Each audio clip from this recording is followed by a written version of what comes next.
Well, Chuck, your latest album is an ode to San Francisco. But before we go to that, what is the best memory you have from your birth town, Whittier? Oh, I don't have a lot of great memories, but I mean, it was a good place to grow up. I've told people before that growing up in where I grew up was like the kind of place where if you shook a tree, 5 guitar players would fall out. So, Yeah, it was such a musical place back there, or? Yeah, I just feel like, it was. Yeah, I don't have much to compare it to. How do you think it was like that? What made that place, attractive for being a musician? Or? I don't know. I mean, it was just in the air. Can you give a little bit more explanation? What was in the air? Well, the music was there, and it just seemed like when I was growing up, everybody played guitar, and my sister had the records, and her boyfriends played guitar, and there were guys on. It just was a place and time, and I couldn't really explain to you why. Can you remember why that happened? Can you remember what made you pick up the guitar? Was it a certain band or also just a certain... Well, I think I wanted to be a drummer originally, but I didn't have a drum set. And then my sister had a guitar because she was, kind of into like folk music, stuff like that. And then she got bored with it, and then I started playing her guitar. Can you remember what kind of songs did you play when you just started out? Yeah, I was just playing like, like...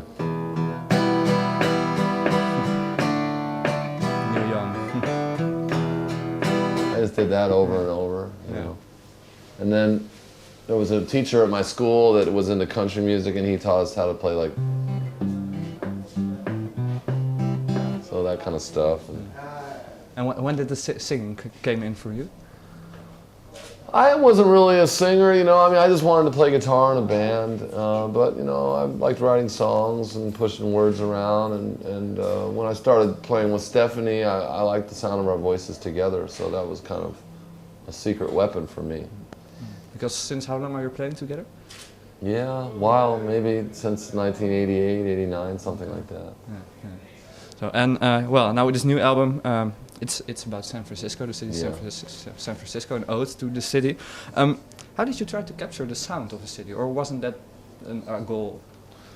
Well, I mean, we were just writing songs, and then one day, boom, we stood back and squinted and went, oh, these songs, some of these songs, this could be a San Francisco record.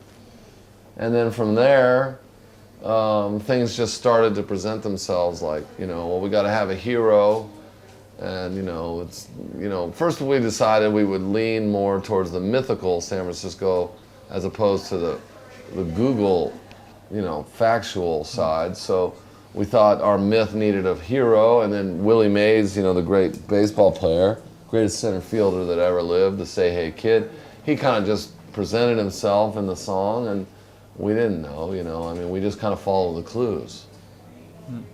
That was the start of it.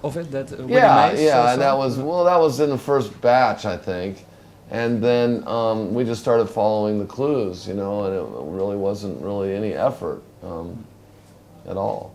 Okay.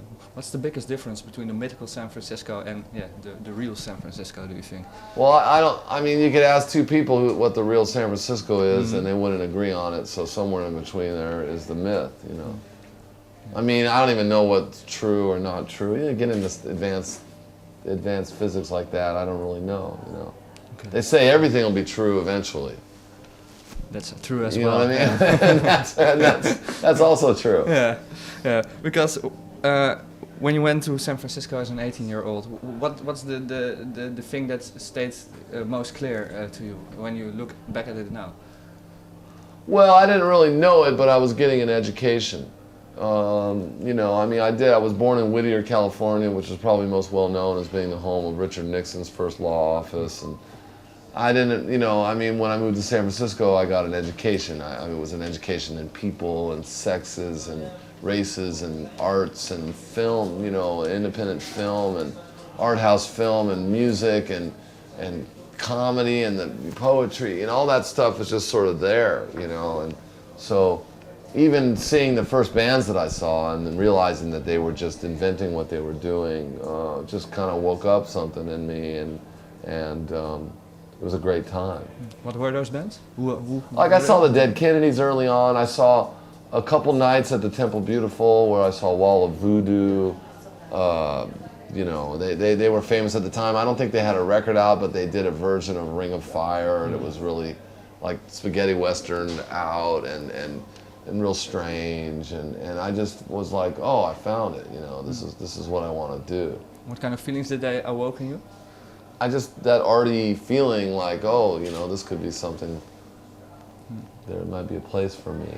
Because what was the dominant culture back then when you went over there for the first time? Well, I mean, for San Francisco, there was no dominant culture. I mean, the only thing that dominates in San Francisco is its diversity. So it's hard to say, you know. And if you talk to 27 different people, they'll give you 27 different versions of San Francisco. Is that diversity maybe also, has that been a blessing for you as a musician? That oh, absolutely. Yeah. And what kind of ways did that help you? Well, it exposed me to things, you know. I mean, the world was different. We didn't have the internet. I mean, if you wanted to dig deep and find your own weird culture or music or to identify with, you know, you had to seek it out. And San Francisco was a good place to seek things out because it was all there.